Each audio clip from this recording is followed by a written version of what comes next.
I'd like to do this afternoon is just talk a little bit, just briefly, about where we've come from, what kind of environment were we born in, where are we now, how have we grown up, what has been the impact of that shift, and what strategies are being or can be deployed to adjust to that shift. So let's just have a little look at the past, and I don't want to give you a history lesson because something pretty interesting was happening when we were born, as Gary Weaven mentioned this morning.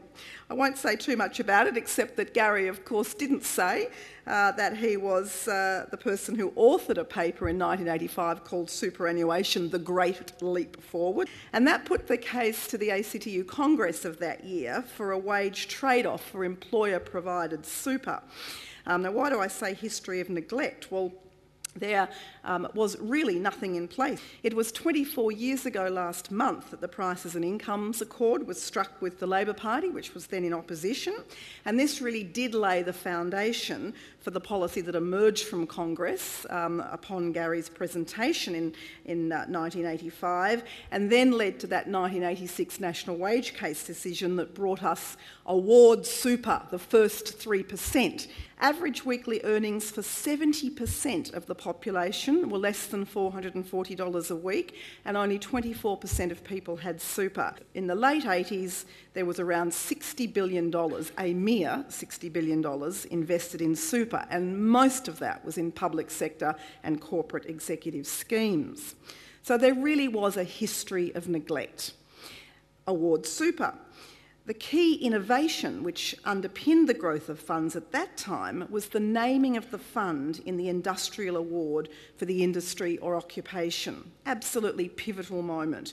In my case, we named the Australian Retirement Fund, now Australian Super. That was the fund that was in our award, and award coverage was nearly 100% of non-managerial workers at that time. So most industry superannuation funds were kick-started in this way. And once compulsory superannuation was set in place for all workers in 1992, the growth path of funds was well and truly established. The role of the IR Club in all of this. Unions and employer organisations were the accepted institutional partners in the industrial relations system, and this gave rise to the very sensible, in my view, structure of industry superannuation funds, with trustees drawn from the ranks of unions and employer organisations. And it was really these two features that gave unrivalled access to the workplace where potential industry super fund members were employed. There were, back then, relatively stable industry composition and employment form. Unions were a key point of referral for industry super funds to potential members, and along with employers, they often arranged workplace meetings, and there were quite a lot of workplaces, physical places that you could go where workers were, and they were permanent employees, and lots of them were full-time permanent employees, and indeed part-time as well, but they were there and you could communicate with them physically.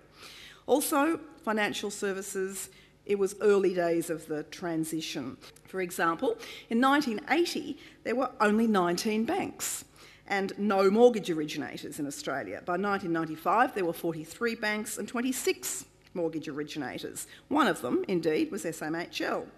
Notwithstanding home loan interest rate deregulation in 1986, bank margins were pretty damn good.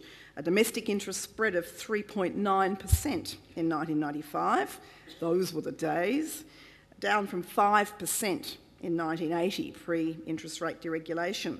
So when super member home loans, later members' equity, introduced significantly lower priced loans, we were able to grow quickly because our product was highly competitive and our marketing and distribution was supported by our sponsors who became our owners, that is industry super funds, as well as unions.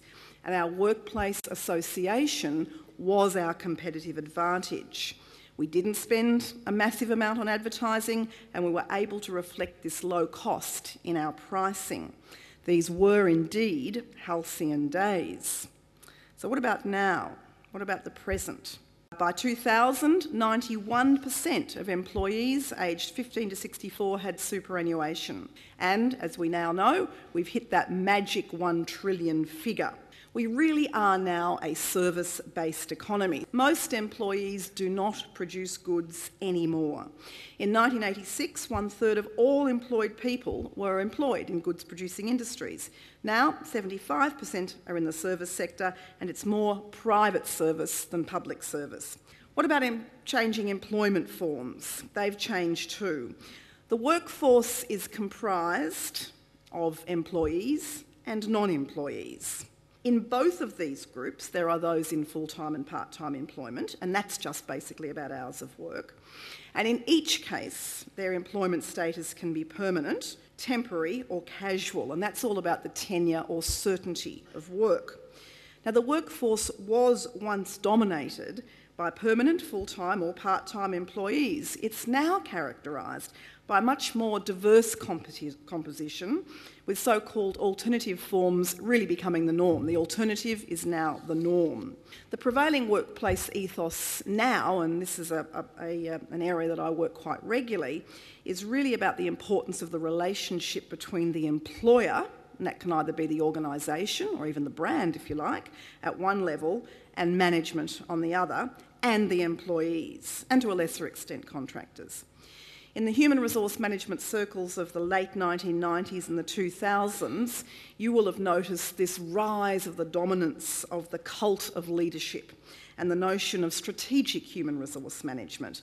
At the level of the company, the CEO communicates vision, values, mission, reinforces this through performance management and sometimes performance pay. At the level of management, communication, delegation of decision-making, empowerment, and more recently feedback mechanisms, dialogue between groups of employees and management is all emphasised in human resource plans that develop out of and must support the business strategy of the company. And there's no place for unions as the voice of workers. Whether this is a positive development or not is not for me to say in this presentation. It's a subject I've got lots of views on, but I'm not going to express them now. The point is, this is the workplace landscape of industry that industry super funds and ME faces. Also, we face a highly competitive financial services sector now. The majors have grown through acquisition, extended their services to wholesale and retail funds management. Their capacity to cross-sell business banking products and retail master trusts to employers of industry super fund members is a particular challenge, and they need to be watched very closely for any unethical activities in this regard. Another relatively new development has been choice of fund, and so far, however, employee switching has been minimal. And what about work choices, which I was asked to speak a little bit about?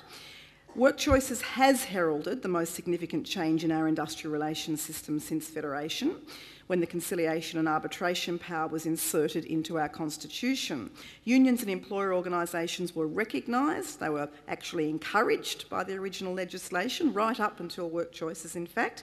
And whilst they do retain nominal recognition under work choices, in every other way work choices neuters the role of these players.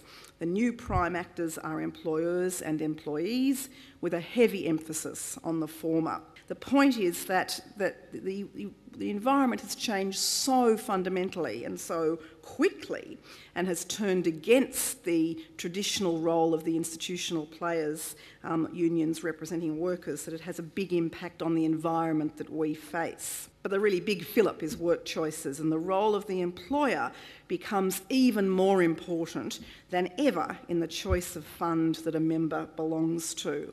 So that's really the story here. So the implications for members. Firstly, fund members and potential members change jobs much more often. Secondly, they often have more than one job at a time. Thirdly, they're bearing a lot more of the risk of employment themselves. Employers correspondingly have less defined workplaces. I mean, people are working out of their cars, aren't they? They're working from home. Secondly, they're relying less on employer organisations. Thirdly, they're placing much more emphasis on providing benefits to employees directly.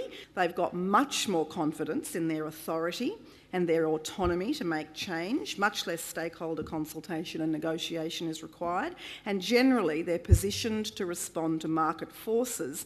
What about the implications for funds? Funds are facing more competition, both amongst themselves in terms of industry super funds and between the industry super fund sector and the retail funds and master trusts. The regulatory framework and the market present greater choice and correspondingly complexity to both members and employers. So what are some of the strategies? Well, industry focus is a first and most important one. Industry super funds have the advantage of recognisable industry association. This does allow the customisation to the needs of members and employers, and it capitalises on the loyalty of members, and success is coming to those industry super funds that are very targeted there. A key relationship for funds is with employer organisations. It's simply not possible to relationship manage every single employer in an industry, so the relationship with the employer organisation is important. I think that the funds that focus on tightly focused industry associations and professional bodies are the ones who are getting the biggest reach into industries. What can industry super funds do with employers? And it's a hard strategy in relation to individual employers. Obviously, large employers are more accessible, and certainly fund CEOs told me that they're spending a lot of time cultivating relationships. Joining the executives to the fund itself is a way of obtaining loyalty from them, and employers who choose the fund as a default fund, either on their own or as a result of negotiated agreements, present the best opportunity for the fund to gain and retain members. One of the most important relationships, it would appear, is with payroll and employee benefits administrators, because funds that make it easy for employers to manage choice of fund are obtaining deep loyalty from these invisible power brokers. And this highlights the importance of fund administration, whether it's outsourced or not. And then, of course, there are all the strategies around members. Now, workplace meetings are still used to build and retain loyalty, but the shifts I've described present real challenges to working through unions to secure these meetings, hence the importance of the relationship with the employer. It also means that other forms of direct communication are vital. Communication by direct mail, as we've seen in the awards earlier, and call centres are becoming important to communicating with members. Funds that are alert to these tipping points, these pivotal moments when members change jobs and can actually intervene practically at that moment, are being successful in retaining members. By and large, employees will join the employer default fund. Equipping an employee, of course, to be an advocate for their fund and empowering them to be able to convince the employer to allow them to remain in the industry fund is important. And is it about spending a lot of money advertising brand? I don't think it is. Brand and product advertising doesn't sell superannuation. It's clear that it's commission-based selling that does that. And there is something very special about the collective and mutual nature of industry superannuation funds, and that actually is the brand equity. The answer is putting an enormous amount of emphasis on developing the relationship with the employer and with the industry, and given that the key decision maker is the employer, whilst the individual wants of the person aren't irrelevant, the employer's influence is so great that funds that really invest in that relationship will be successful, and members' equities growth too will come from a solidly and mutually supportive relationship with those funds.